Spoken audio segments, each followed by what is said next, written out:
Okay, so now that I have finished the step 1, which actually has you do 1 through 4 steps, I'm going to come back and now I'm going to stitch the dart in my bodice back pieces. And I know that I need to do that for my lining as well.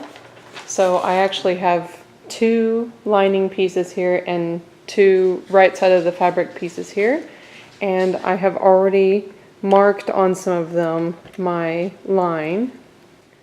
So I'm just going to be taking the dots that I made that represent the darts and making that same line like I did on the previous pieces. And I'm going to do that to all 4 of these. And then I will pin all of those and I'll show you as I stitch one of them. So here are all 4 of my bodice back pieces and they are all pinned. And you can see where I made my dot markings and also the line that I drew out here just to make my dart a little bit easier to sew. So now I'm going to take all of these to my sewing machine and stitch them up. So here are one of my darts and I'm just going to stitch that up the same as I did the others. Starting at the top, stitching, back stitching a little, and then just following that line.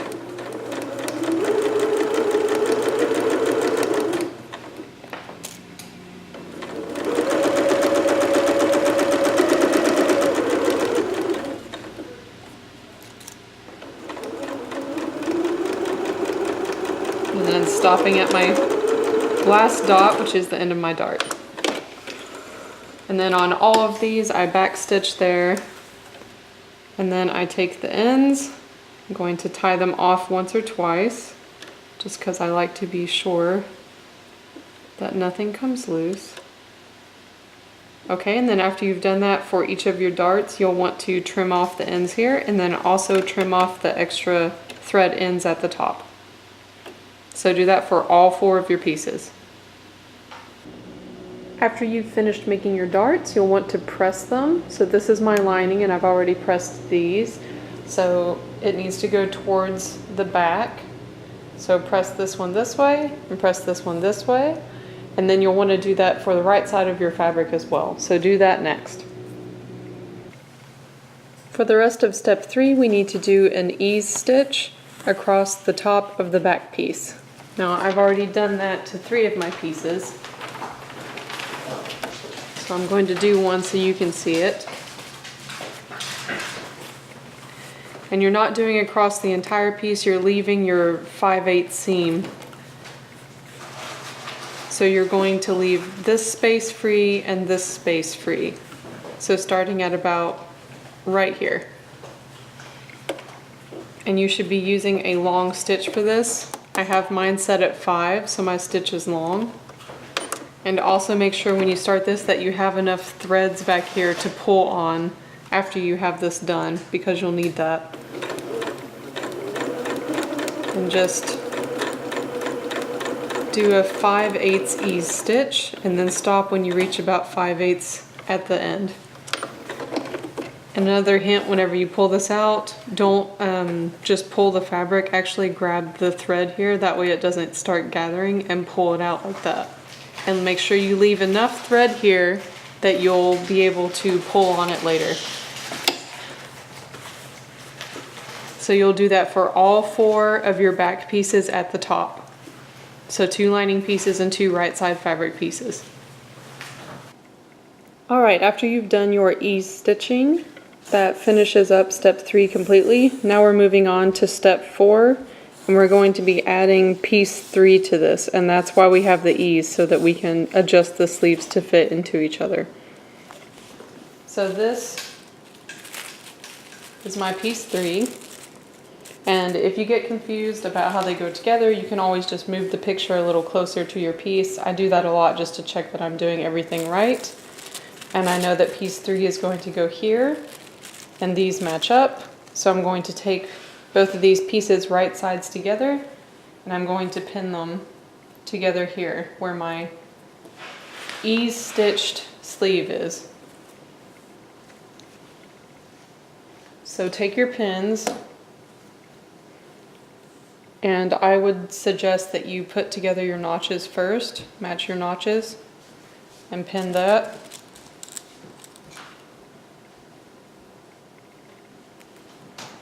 And then pin together the ends.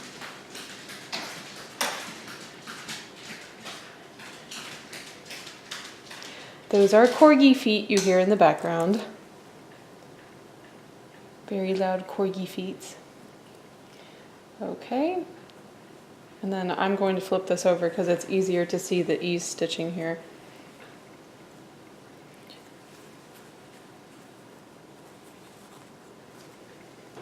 And then you can take your ease stitch and just pull it a little bit until the fabric fits into the piece that's underneath of it. So just pull a little bit and then tie your ends off just around the pin so that they don't move around on you.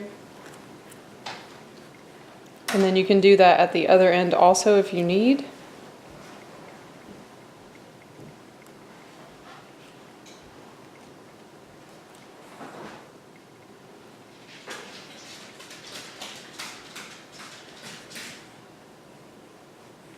Okay.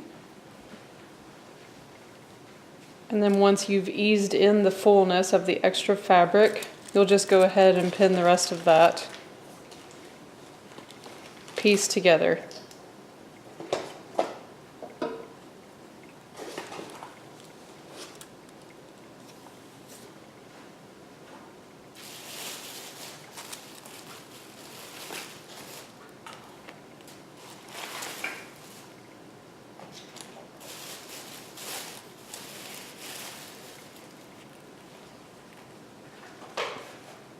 Okay, so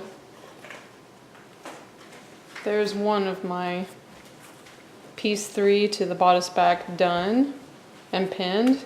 You're going to do the same thing for all of your pieces, and then I'll show you what the right side of my fabric looks like on the pieces I've already finished.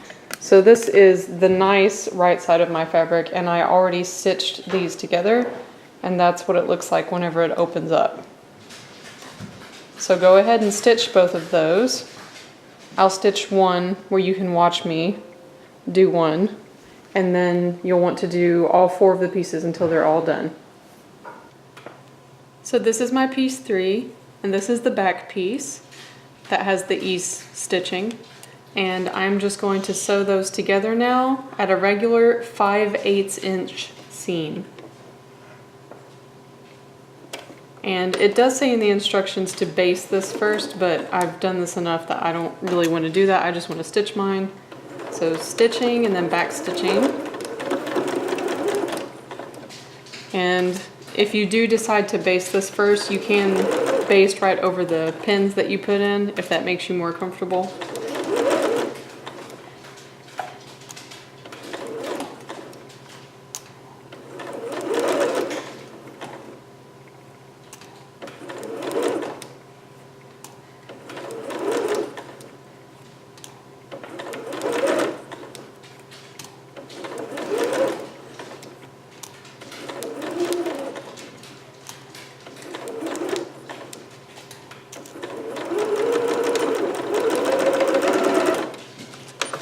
Back stitching there at the end again, and then once you've done that to all 4 of your pieces, go ahead and go to your ironing board and just press that seam open.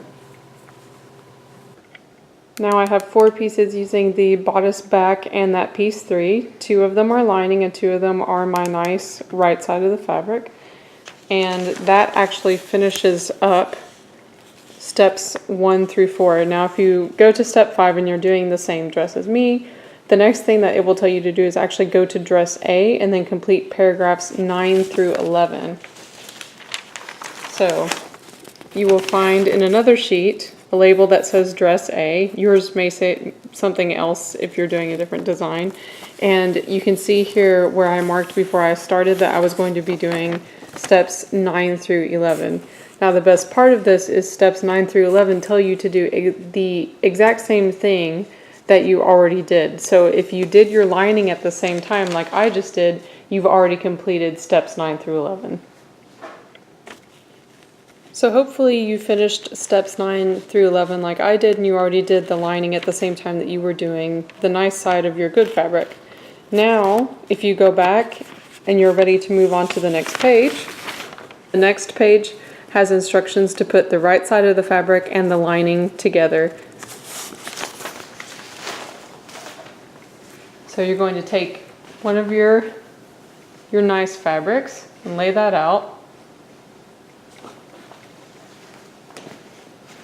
And then you're going to put your lining on top of that, like so. Make sure you have right sides together.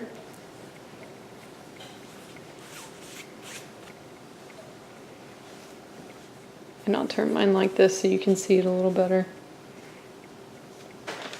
And then if you compare that with your picture, you can see that you're going to be stitching this here. So this is what you need to pin together now. So the first thing that I'm going to do is match up my seam. So here's my seam.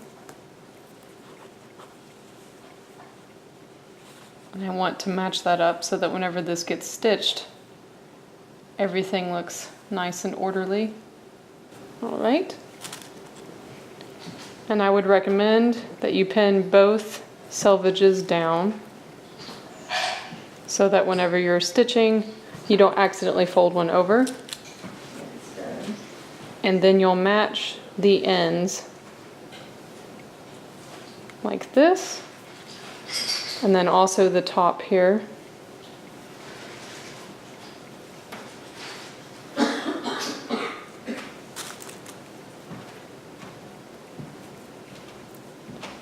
And then just pin the rest, and you may need to do a little bit of fitting as you do that. You can see here because my outer fabric has a little bit of stretch to it, so I'm having to fit it a little bit as I go. Here's one of my pieces that I just stitched. So this one I've just sewn together. Now I'll sew the other one and I'll let you guys watch me as I do it. So I'm just doing a regular 5/8 inch stitch on this. Stitching and then back stitching.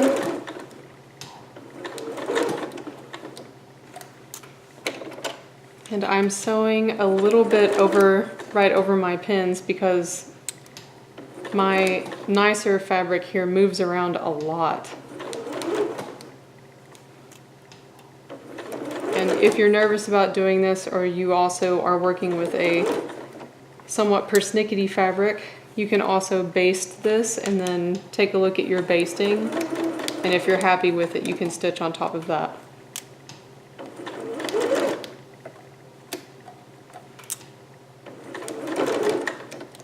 And something else that I'm doing, just because I'm sewing with a slightly stretched velvet, whenever I have these double seams, I'm stitching over them twice just to give them a little bit more support because they're so thick.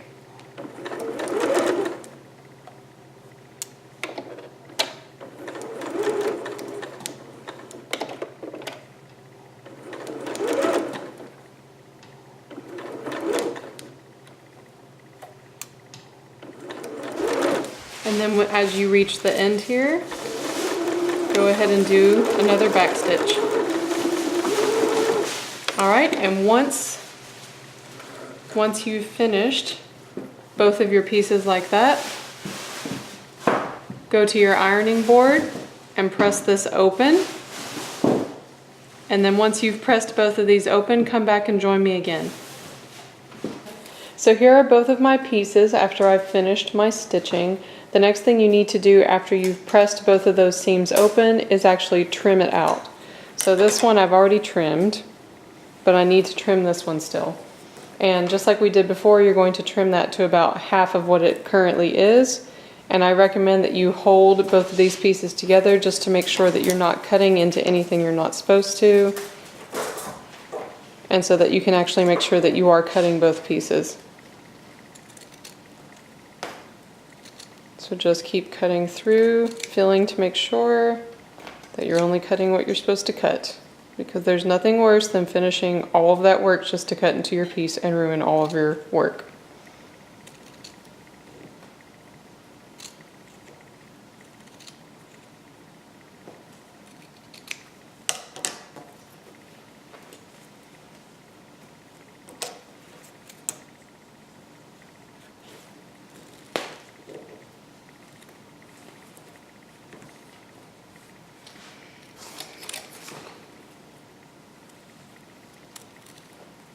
Okay, and now that that is done, we're going to understitch both of these pieces. So I'm going to take these back to the sewing machine and I'll show you how to do that. So here's that same piece. This is the lining side, and I'm just going to open that up, and I'm going to make sure that both of my selvages here are pushed towards my lining. And I'm going to sew all of that together just with a regular stitch. And just like we did before, I recommend that you follow along underneath of this to make sure that everything is staying exactly where it's supposed to be.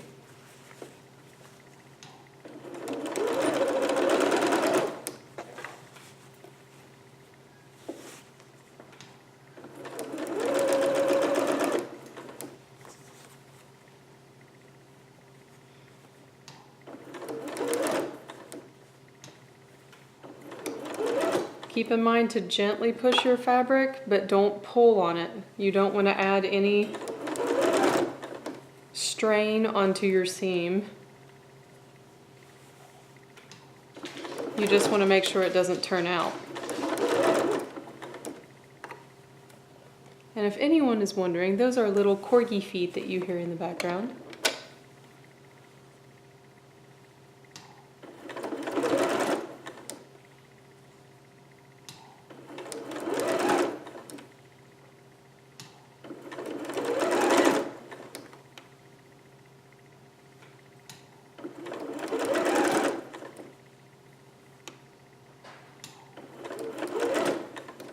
Okay, and you'll need to do this obviously for both of your pieces.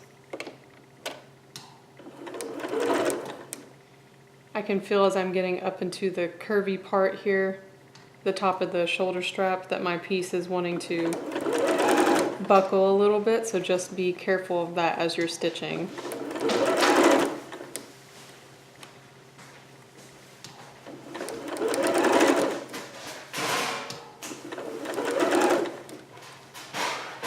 Almost at the end here.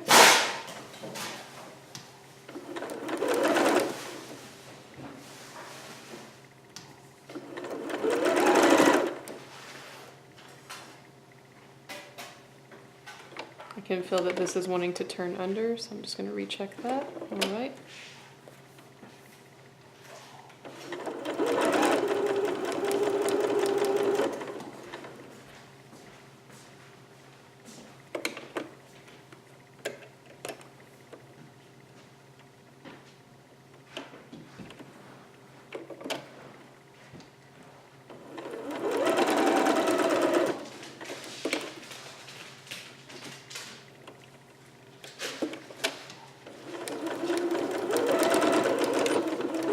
Back stitch a little bit,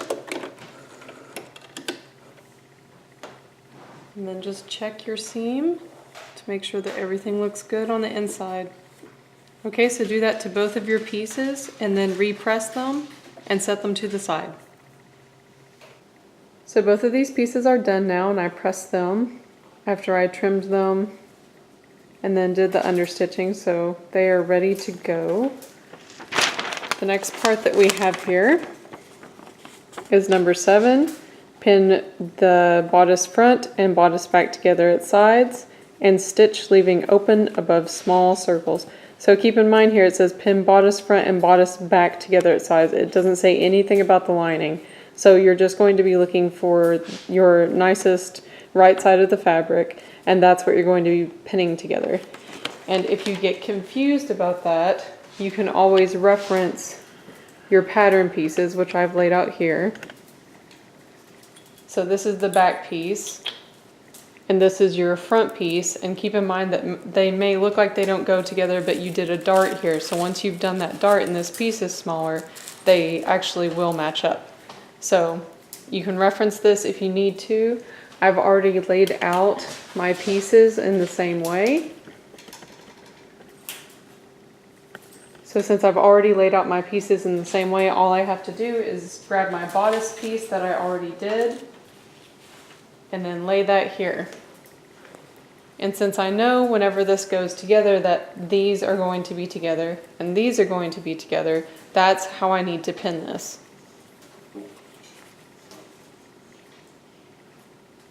So the easiest way is to just go ahead and fold this over so you have your right sides together, and then do the same thing on your other side.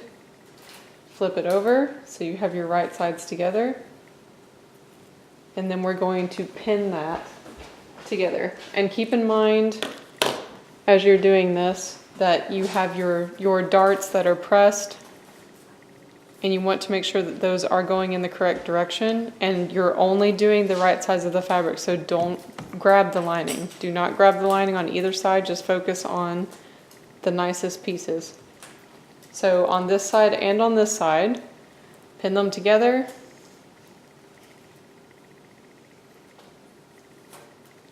Match your notch, pin that. Then pin the top and the bottom pieces.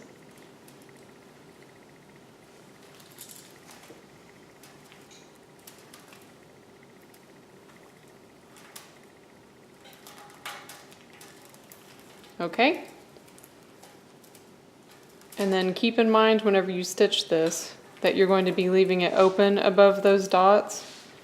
But I like to go ahead and pin mine just to see how everything's fitting. So you're going to match up your dot on both sides.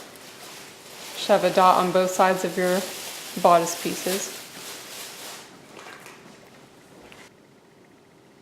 So I'm pinning down that dart to make sure that it gets sewn in the correct direction that it's supposed to be laying. And you can see now, this is why I go ahead and pin the rest of my fabric. You can see how this one piece is slightly larger, has a little bit more fabric than the back piece underneath of it. So I just want to fit that in as best as I can. So that would put my dot at about right here. So I'm going to mark that, and I'm not going to stitch any further up there, but that means the rest of this needs to be fitted in here. And like I said before, I am using a lot of pins because this fabric has been moving around like crazy for me. Sometimes I just freehand stitch my pieces, but that was definitely not going to happen with this slightly stretch velvet fabric. After you finish pinning this, you're going to go to the sewing machine, and of course I'll show this to you, and you're going to just stitch that together at a regular 5/8 inch stitch. So here's that seam that I just pinned together, and I'm going to start right here at the dot.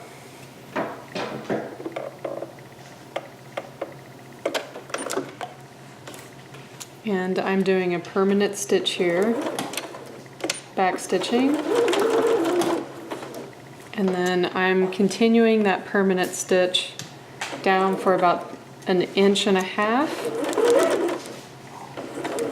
and then back stitching again, and then I'm switching to a long stitch, a basting stitch, and that's because I want to do a fitting later. You don't have to do that unless you want to. I like doing a really nice fit on my dresses before I do a permanent stitch, especially in any of the bodice pieces. So I am basting this together until I get to do the fitting, and then I'll come back in and do my permanent stitching after I see if I need any alterations. And I'm going to do just a tiny back stitch there that'll be easy to take out because I don't want this to move around whenever I try it on later. So do that on both sides. Do a basting stitch if you want to do a fitting with me later, or go ahead and stitch it up if you know that you need whatever size you cut your dress out in. Alright, so this is what you should have now. Your bodice piece should be connected to your back pieces like this. Now if you move on to the next step,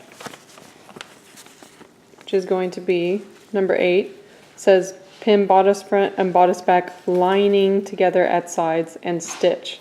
So you'll notice they even show you here that you may also have the little dot because it was on your pattern piece, but they do show you that you're going to be stitching right through that. So I think the easiest way to see this is to take this whole piece and just flip it over.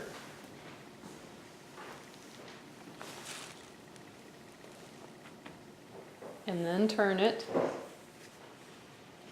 And then it's much easier to see where your pieces need to go together. Okay, so this is what you're doing next, and right sides together.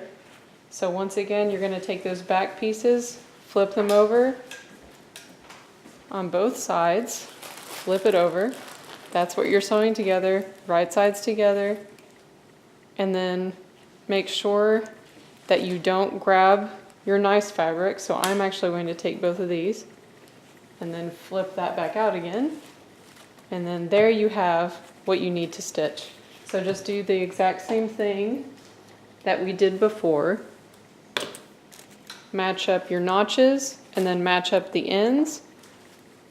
You'll pin this all together, and this one you're going to stitch all the way from the top to the bottom. So you do have the dot, which they referenced in the pattern, but go ahead and just sew right through that all the way up. And I'm going to do the exact same thing on this one, where I do a permanent 5/8 inch stitch here. And then whenever I get a little bit lower than the dot, maybe an inch to an inch and a half, I'm going to start doing a basting stitch, because I usually need to take my dresses in there. So that's what I'm going to do. If you know that you are a size, whatever that you cut your piece out, a 12 or 14, a 10, if you know that that's the size that you need, then you can go ahead and do a permanent stitch there. Otherwise, you can do a fitting with me later. All right, so just finish pinning this on both sides and stitch it. Once you finish sewing your inside side lining pieces together, this is what you should have. So I have my back piece with the shoulder attachment, both sides, and then your lining is completely sewn at the side. However, this should be open at the front of the right side of your nice fabric. So open above the dot right here, and then closed all the way underneath that. Once you have that done, and you've given the whole thing a good pressing, you can move on to the next step. All right, I just wanted to cover this with you guys because it's a little confusing. The next step, on step 9, they have you sewing the shoulder strap to the lining. We've already done that. They had us do that earlier when they referenced a different section of the instructions. So ignore that. They've just printed that twice. And it's the same thing beneath that, understitching the shoulder strap. You've already done that. So basically, when you finished step 8, you were already here at step 11.